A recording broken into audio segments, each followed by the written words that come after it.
Organ news కి స్వాగతం. YouTube లలో చైన్ స్నాచింగ్ కి సంబంధించిన వీడియోలను చూసి ఇదే తరహాలో కూకట్పల్లి పోలీస్ స్టేషన్ పరిధిలో 4వ తేదీన వివేకానంద నగర్ చోటు చేసుకున్న కేసుకు సంబంధించి పోలీసులు ఛేదించారు. వివేకానంద నగర్ లో దిగి ఆఫీస్ కు వెళ్లే క్రమంలో కర్రీ శ్వేత అనే మహిళ మెడలో నుంచి 8 తులాల బంగారు గొలుసుని ఎత్తుకుని వెళ్లాడు కొట్టి సాయిరామ్ అనే నిందితుడు.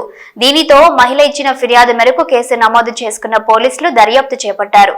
దీనిలో భాగంగా సిసిఎస్ బాలానగర్ పోలీసుల సహాయంతో Kukatpally law and order crime team నేతృత్వంలో 180 కెమెరాలలో పరిశీలించి నిందితుడిని అదుపులోకి తీసుకున్నట్లు కూకట్పల్లి ఏసీపీ శ్రీనివాసరావు వెల్లడించారు.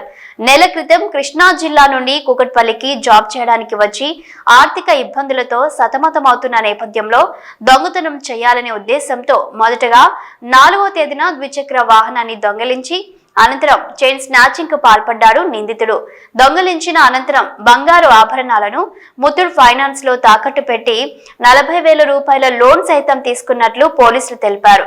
ప్రస్తుతం నిందితుడిని అదుపులోకి తీసుకున్నామని, నిందితుడి వద్ద నుండి 8 తులాల బంగారు గొలుసుతో పాటు సెల్ ఫోన్, ద్విచక్ర వాహనాన్ని స్వాధీనం చేసుకుని నిందితుడిని రిమాండ్ కు తరలించినట్లు వెల్లడించారు.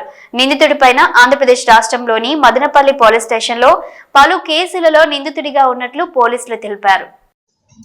జనవరి 1 9 గంటలకు చైన్ స్నాచింగ్ అయ్యిందని చెప్పి కంప్లైనెంట్ కుమారి శ్వేత ఎయిర్టెల్లో పనిచేస్తుంది వివేకానంద నగర్లో వచ్చి కంప్లైంట్ ఇవ్వడం జరిగింది కూకట్పల్లి పోలీస్ స్టేషన్లో.